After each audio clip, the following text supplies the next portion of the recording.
I urge all my colleagues to support this package. I want to explain why. A few things is that many of our priorities, not all, but many of our priorities are advanced in this, and that's because this is a bipartisan piece of legislation.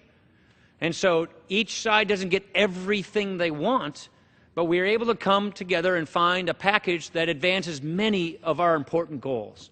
For me, I think it's important because it turns the page on the last administration, on the Obama years. No longer will the needs of our military be held hostage by the demands for more domestic spending. In my mind, that is what is most important here.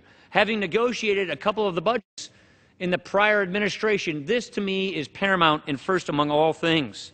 The rule we lived under the previous administration basically says, you want more money for the men and women in the field who are in our military, who need more resources to do their jobs? Okay, but we're going to need more money for Washington programs. And not just more money for Washington programs, the same exact amount of money.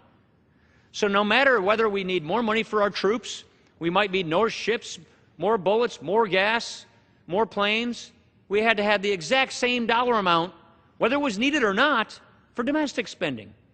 That's the old formula we had under the prior administration, and that is not in here. That is really important. This bill is a bipartisan compromise, as I mentioned. But it is indeed a good one for conservatives, and that is why I urge my colleagues to support this bill. We all must agree that funding the government at all like this, and this is the last point I want to make, this is not a process we want to continue. Yes, we are finishing unfinished business from last year, but let's all work together and endeavor to do these appropriation bills one at a time. That is the system that we're supposed to have. And that is the system that I think we all agree, Republicans and Democrats, that we need to have.